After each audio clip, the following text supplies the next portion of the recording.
अपने ही बॉयफ्रेंड द्वारा दोनों टांगे काट दिए जाने और जंजीरों में जकड़े जाने के बावजूद जब रोशनी को बचाने अर्जुन एक सफल बिजनेस टाइकून आया तो उसने उसे जाने को कहा, क्योंकि उस वहशी बॉयफ्रेंड और उसकी गर्लफ्रेंड ने जाते जाते पूरे गोदाम में पेट्रोल छिड़क कर आग लगा दी थी। वहाँ कुछ ही पलों में जबरदस्त ब्लास्ट होने वाला था, लेकिन रोशनी की ये मिन्नतें अर्जुन को रोक न सकी। उसने सब कुछ छोड़कर उसे बचाने का फैसला कर लिया। भले ही अब रोशनी अपाहिज हो चुकी थी, उसका सारा बिजनेस, सारी प्रॉपर्टी उसके एक्स और उसकी बेस्ट फ्रेंड ने हड़प ली थी, लेकिन अर्जुन का प्यार कभी नहीं बदला। वो तो अपनी जान देकर भी रोशनी को जिंदा देखना चाहता था। उसने लोहे की मजबूत चेन को देखते हुए कहा, क्या तुमने कभी सोचा था कि जब हमने पहली बार एक दूसरे को देखा तब ये अंजाम होगा? इस जन्म में मैं बेवकूफ था, तुम्हें समझ ही नहीं पाया, लेकिन अगर अगला जन्म हुआ तो मैं तुम्हारी हिफाजत करूंगा। लेकिन रोशनी उसकी बाहों में हमेशा के लिए आंखें मूंद चुकी थी और अर्जुन जानता था कि धमाका बस होने ही वाला है। फिर भी उसने अपनी बाहों में उसे और कसकर भींच लिया, क्योंकि वो जानता था इस जन्म में रोशनी को सबसे ज्यादा अकेलापन डराता था। अगले ही पल एक जोरदार धमाका हुआ, पर किसे पता था कि उसी धमाके के साथ रोशनी को जिंदगी एक और मौका दे देगी। वो एक बार फिर ठीक 10 साल पीछे अपने अतीत में लौट आई। पहले तो उसे लगा कि ये कोई सपना है। जब उसका बॉयफ्रेंड विक्की उसी घमंडी और घटिया अंदाज में उससे बात कर रहा था तो उसने सोचा कि अब तो इसे मजा चखाना ही पड़ेगा, लेकिन तभी विक्की ने उसे जोर से धक्का दे दिया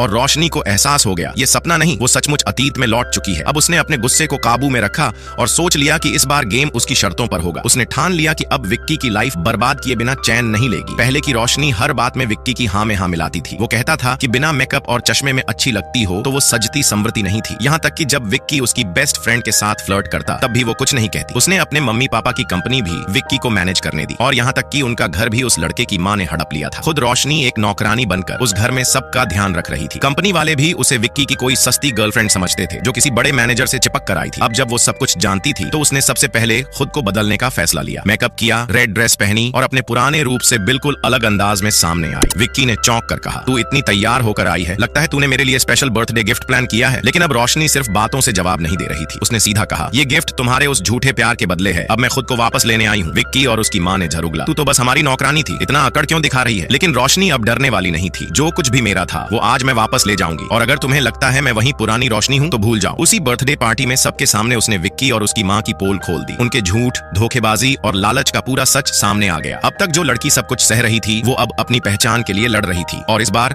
कहानी उसकी होगी, शर्तें उसकी होंगी और अंजाम सिर्फ उसकी मर्जी से तय होगा।